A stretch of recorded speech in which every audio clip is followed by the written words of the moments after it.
안녕하세요, 루비영입니다. 은채가 드디어 이번 주면 이유식을 시작하는데요. 오늘은 제가 열심히 손품 팔아 구매한 이유식 준비물을 보여드리고 초기 이유식 식단표를 공유드리려 합니다. 아마 다들 비슷하실 것 같은데 이유식을 하는 게 굉장히 걱정되기도 하고 한편으로는 기대되기도 하잖아요. 저도 전문가는 아니지만 그런 초보 엄마의 마음으로 준비했으니 참고해주시면 좋을 것 같습니다. 먼저 이유식 아이템들부터 보여드릴게요. 우선 제가 구매한 아이템들은 표로 정리해 두었고 더보기란에도 다운받으실 수 있도록 남겨두었습니다.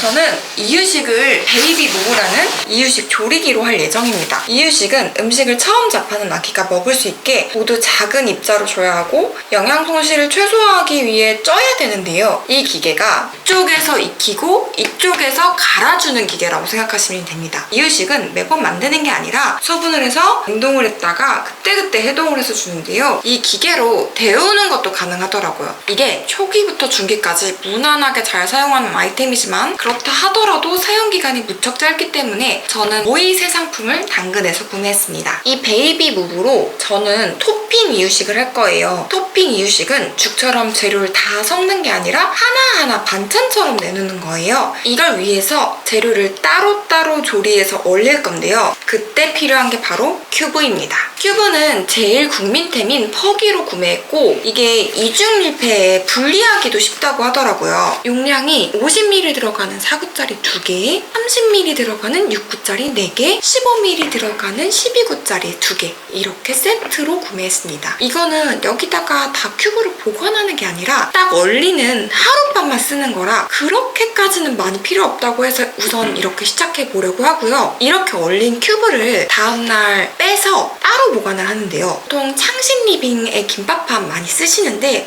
저는 집에 밀폐 용기가 진짜 많아서 일단 집에 있는 걸 잘 써보고 불편하면 더 사보려고 합니다. 다음은 큐브를 베이비 무브에 녹일 때 사용되는 내열 용기인데요. 보통은 글라스락 화채볼이나 파이렉스 380 많이 쓰시는데 저는 이거 샀습니다. 하코야의 원형 찬기 3칸짜리. 이게 도자기라 안심이고 무엇보다 3칸이 나뉘어 있어서 토핑 이유식을 하기에 좋다고 하더라고요. 일단은 2개 구매했고 이게 이렇게 여기에 쏙 들어갑니다. 이렇게 냉동 큐브를 넣고 데울 수 있습니다. 근데 이 찬기를 이렇게 꺼낼 때 이게 되게 뜨겁다고 해요. 그래서 같이 산 게 냄비 집게. 이게 생활살림 제품으로 쿠팡에서 샀는데 이 끝부분이 실리콘이라 가지고 미끄러지지 않는데요. 평이 매우 좋았습니다. 여기까지가 이 베이비 무브랑 관련된 아이템들이고요. 그 외에 조리도구들도 샀는데요. 이유식을 하면 아무래도 어른 음식 요리하는 것과는 도구를 분리할 필요가 있어요. 그래서 칼,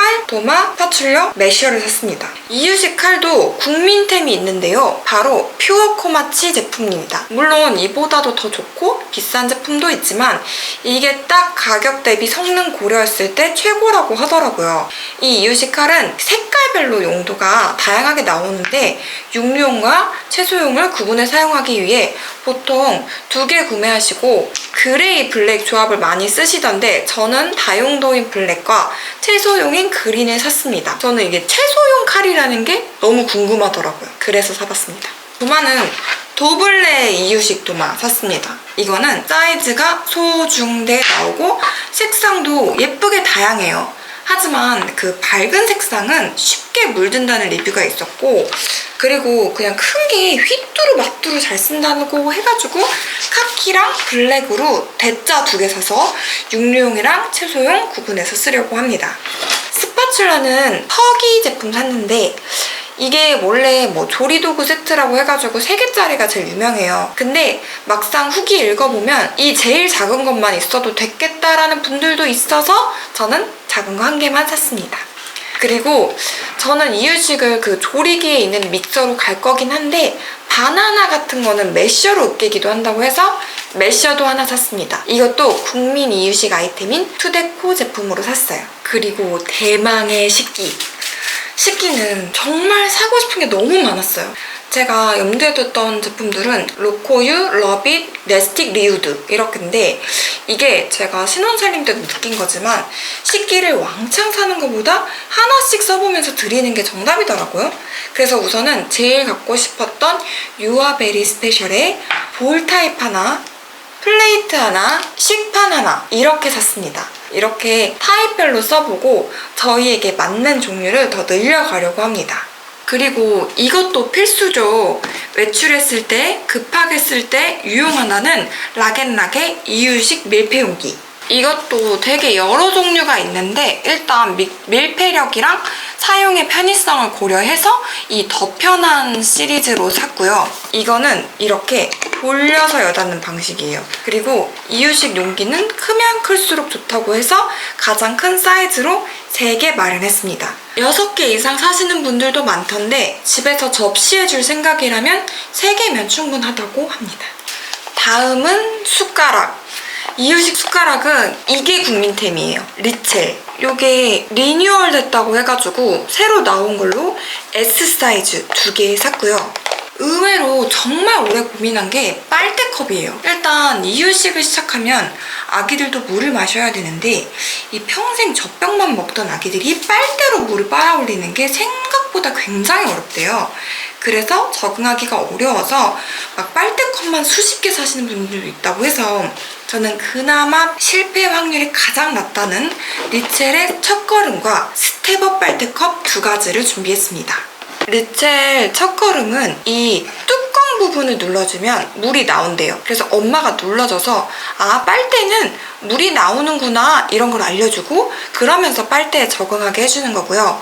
이걸로 빨대를 적응을 하면 이제 이 드링킹 타입으로 뚜껑을 바꿔주고 마지막에는 모든 뚜껑을 제거하고 이렇게 머그처럼 먹을 수 있게 하는 이런 3단계 구성이고요. 근데 이게 단점이 이런 거는 외출했을 때 쓰기는 어렵죠. 이렇게 가방에 넣으면 이렇게 쏟아지니까. 그래서 외출용을 하나 더 샀는데 그게 바로 리첼의 TLI 스텝업 빨대컵 세트입니다. 이것도 마찬가지로 이 컵에다가 이 윗부분만 갈아 끼우면 3단계까지 쓸 수 있는데 처음에는 이렇게 스파우트 타입, 그 다음에 빨대컵, 그 다음에 360도 흘림 방지 컵 이렇게 3단계로 쓸 수 있습니다. 이 리첼 빨대컵은 AQ와 TLI 스텝업이 있는데 이게 조금 더 부품이 단순해서 세척이 편하고 아예 한 번에 사서 단계별로 써주기에는 이게 좋다고 해가지고 이걸로 한번 시도해보겠습니다. 다음은 턱받이인데 이게 또 개미지옥이에요. 정말 너무 귀여운 게 많은데 그 중에서 가장 국민템이라고 하는 베이비본의 스몰 사이즈로 샀습니다. 이게 다른 턱받이보다 더 작아서 아기들이 처음 시작하기 좋고 돌까지 쓰는 분도 많다고 하더라고요. 이 2개들이가 한 세트이고 색 조합의 선택지가 많아가지고 일단 저는 핑크랑 그린으로 했습니다. 마지막으로 이제 이유식을 시작하면 아기도 양치를 해줘야 돼요. 그래서 준비한 게 칫솔이랑 치약인데요. 먼저 칫솔은 손가락 칫솔을 조금 쓰다가 360도 칫솔로 바꿔주면 된다고 해요. 손가락 칫솔은 젖병 쓰고 있는 닥터 브라운에서 나온 걸 샀고 이 360도 칫솔은 서칭을 해보니까 이거 많이 추천하시더라고요. 그래서 간단히 쿠팡에서 구매를 했고요.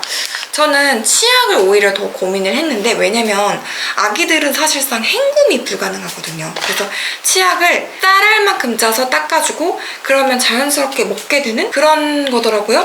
그래서 성분을 꼼꼼하게 따져보고 판파파의 불소 치약으로 결정을 했습니다.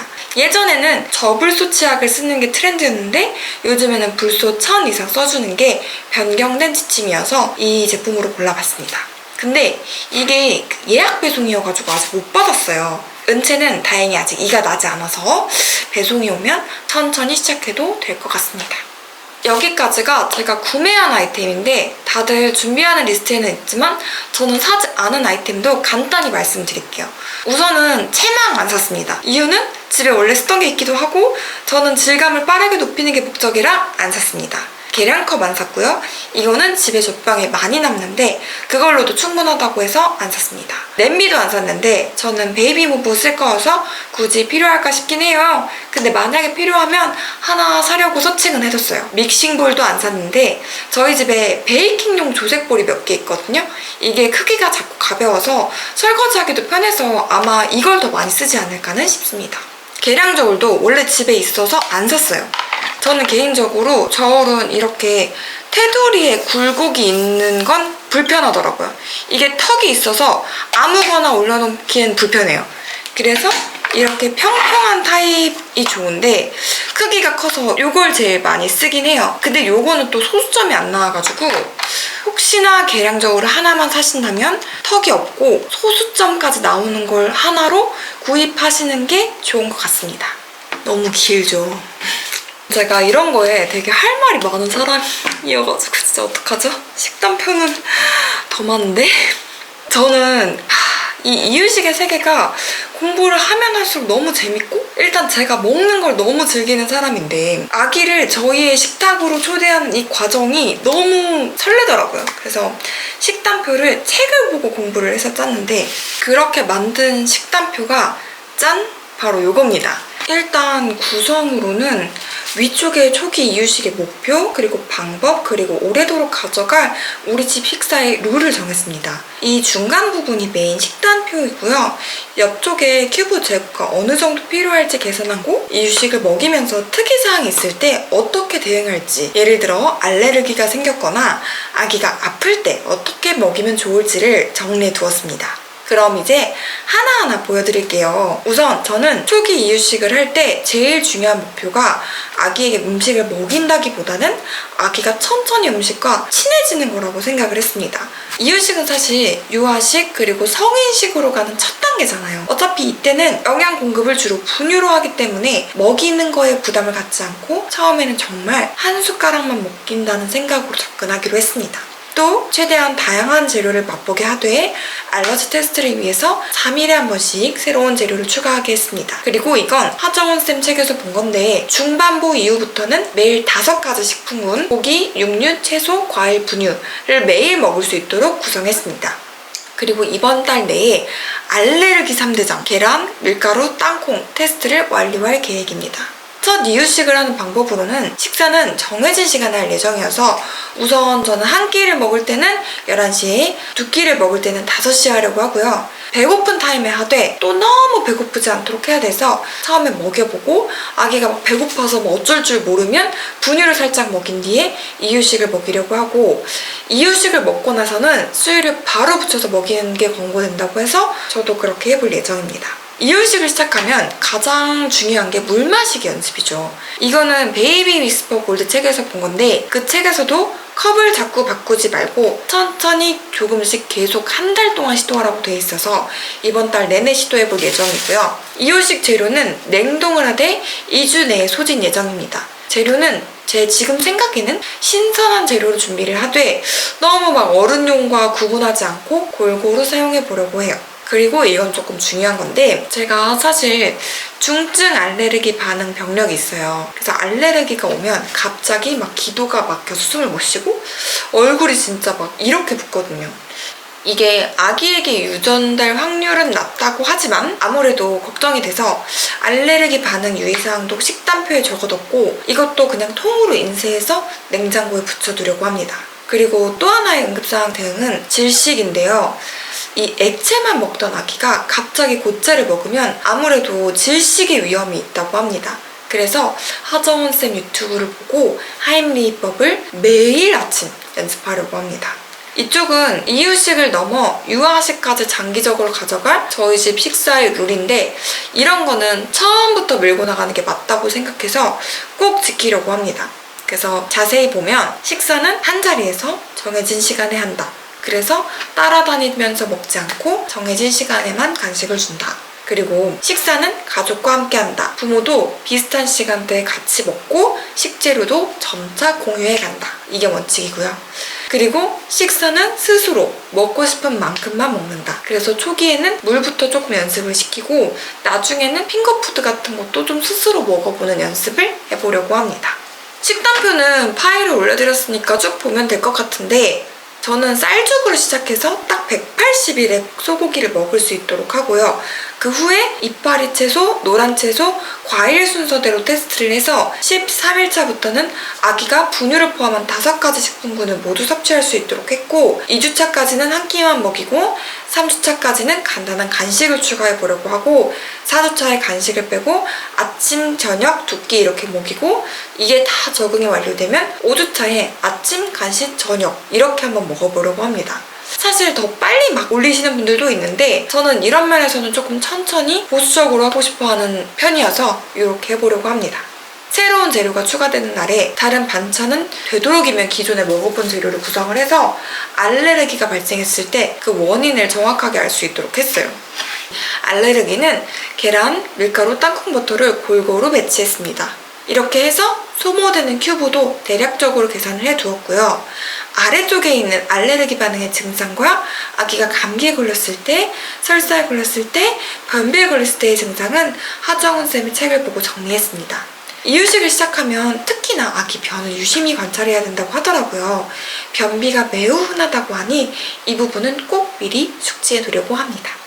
자, 여기까지가 제가 준비한 이유식의 모든 것입니다. 너무 내용이 많은 것 같은데 이유식이 아기 영양에 중요한 만큼 꼼꼼하게 정리해봤고요. 보시는 분들께 도움이 되셨으면 좋겠습니다. 나중에 제가 브이로그로 이 식단표대로 이유식 하는 것도 함께 보여드릴게요. 그럼 오늘도 시청해주셔서 감사합니다.